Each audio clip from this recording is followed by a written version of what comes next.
हाँ जी दोस्तों, welcome back. आज की सच्ची घटना में एक मां ने अपने बेटे को ही मरवा दिया। आप सोचकर देखिएगा कि उस बेटे का इतना बड़ा खतरनाक क्या क्राइम रहा होगा कि उसकी मां ही मजबूर हो गई उसे मरवाने पर।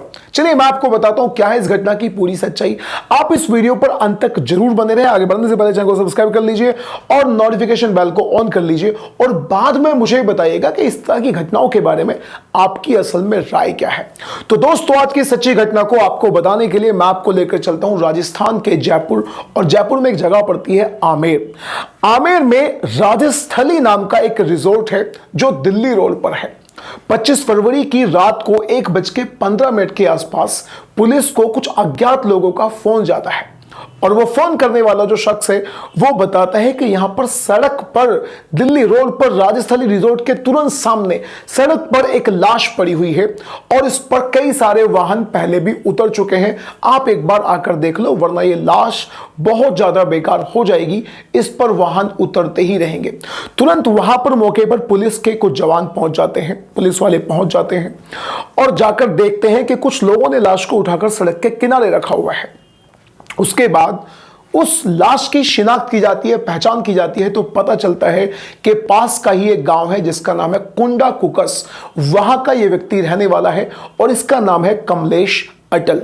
कमलेश अटल की लाश को पोस्टमार्टम के लिए भिजवा दिया जाता है और पुलिस कोशिश करती है इसके बारे में छानबीन करने की। जब गांव में जाकर पूछा जाता है तो पता चलता है कि कमलेश नाम का यह व्यक्ति एक इलेक्ट्रीशियन था। कुछ दिन पहले, यानी अब से कुछ दिन पहले, उसे एक दिन छत पर करंट लग गया था और वो वहां से गिर गया था।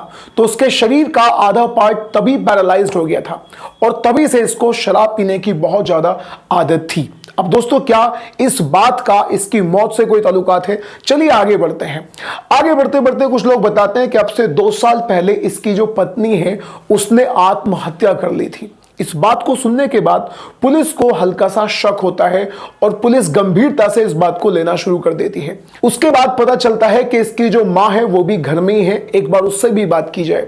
जब पुलिस वाले उसकी मां के पास जाते हैं और उससे पूछताछ करने की कोशिश करते हैं तो वो पुलिस वालों को थोड़ा सा हड़बड़ी में नजर आती है, भागती हुई सी नजर आती है और उसकी बातों से पुलिस को कहीं ना कहीं शक हो जाता है। शक के बाद फिर पुलिस वाले उससे सख्ती से पूछताछ करते हैं और उसके बाद दोस्तों वो पूरी तरह से टूट जाती है और फिर जो वो चौंकाने वाला खुलासा करती है उसे सुनने के बाद आप सन्न रह जाएंगे। सबसे पहले वो बताती है कि उसके बेटे की वाइफ ने 2 साल पहले आत्महत्या कर ली थी। पुलिस वालों ने जब आत्महत्या का कारण पूछा तो वो कुछ अजीब ही था और दंग कर देने वाला था। असल में वो बताती है कि कमलेश को शराब पीने की बहुत ज्यादा आदत थी जब से उसका शरीर पैरालाइज्ड हुआ था, बॉडी का कुछ पार्ट। उसके बाद जब वो शराब पी लिया करता था फिर उसे हर औरत एक औरत ही नजर आती थी। रिश्ते नातों को पूरी तरह से वो भूल जाता था। उसकी पत्नी के मरने के पीछे कारण यह था कि उसकी पत्नी ने कमलेश को अपनी ही बेटी के साथ आपत्तिजनक स्थिति में देख लिया था। यानी कमलेश अपनी ही बेटी के साथ गंदा काम किया करता था, दुष्कर्म किया करता था, उसके साथ सेक्सुअल रिलेशनशिप बनाया करता था। इस बात को देखने बाद कमलेश की पत्नी ने उसे बहुत समझाया लेकिन कमलेश नहीं माना। दिन पे दिन वो उसके साथ ऐसा करता जाता था और इसी बात से दुखी होकर कमलेश की पत्नी ने आत्महत्या कर ली। अब दोस्तों, कमलेश की पत्नी के मरने के बाद कमलेश कुछ दिन तक तो शांत रहता है। आगे उसकी मां बताती है कि फिर वो अपनी बहन के साथ भी जबरदस्ती करने लगा और गंदा काम करने लगा। उसकी बहन भी उससे बहुत ज्यादा दुखी हो जाती है। जब जब उसकी बहन उसकी इस बात का विरोध किया करती थी फिर वो हदें पार करने लगा और अपनी मां, उसकी मां का नाम है प्रेम देवी, उसके साथ भी गंदी हरकतें करने लगा। हद तो दोस्तों जब हो गई जब आजू बाजू वाले लोग उनके घर से आने से कतराना शुरू कर दिया। यानी आजू बाजू के लोग उनके घर पे बिल्कुल भी आना पसंद नहीं करते थे क्योंकि कहीं ना कहीं उन्हें कमलेश का डर सताया करता था। इसके बाद प्रेम देवी बताती है कि घर में जो किराएदार हैं उनमें से एक लड़के का नाम है सन्नी, उसकी पत्नी, और वहीं पर एक व्यक्ति है ज्ञान सिंह। अब कहीं ना कहीं कमलेश की जो नजर है वो सन्नी की पत्नी पर भी पड़ने लगी थी और इनसे भी कई बार कमलेश झगड़ा कर चुका था। अब दोस्तों कहीं ना कहीं कमलेश की मां प्रेम देवी के दिमाग में यह बात आ जाती है कि अब इसे रास्ते से हटाना पड़ेगा। लेकिन उसे रास्ते से हटाने के लिए जो वो रास्ता चुनती है वो बहुत ही ज्यादा खतरनाक था। अब ये लोग अपनी प्लानिंग के तहत कमलेश को राजस्थली रिजॉर्ट पर लेकर जाते हैं वहां उसे बहुत ज्यादा शराब पिलाते हैं। कमलेश को मारने की जो प्लानिंग है उसकी मां पिछले 10 दिनों से कर रही थी और इस काम को अंजाम देने के लिए उन्हें जो दिन अच्छा लगा वो लगा 25 फरवरी का। वहां ले जाने के बाद उसे शराब पिलाते हैं, वो नशे में बिल्कुल धुत हो जाता है, बेहोशी की कंडीशन तक उसे वो लोग शराब पिलाते हैं।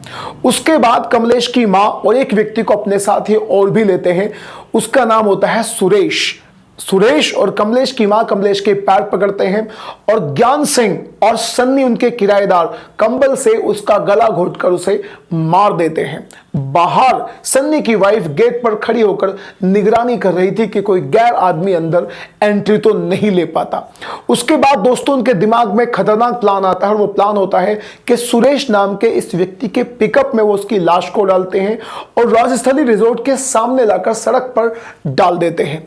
कहीं ना कहीं उनके दिमाग में बात थी कि ये एक एक्सीडेंटल केस लगेगा और हमारा काम पूरा हो जाएगा। पुलिस वाले जब अपनी छानबीन को आगे बढ़ाते हैं तो उन्हें पता चलता है कि कमलेश के नाम पर कुछ लोन भी लिया हुआ था, उससे भी उसकी मां परेशान थी। अब उनके दिमाग में बात यह आती है कि कहीं ना कहीं हम लोन चुका सकते हैं, हमें एक्सीडेंटल क्लेम भी मिल सकता है और हम उस क्लेम में से लोन चुकाने के बाद जो पैसा बचेगा उसे आपस में बांट लेंगे।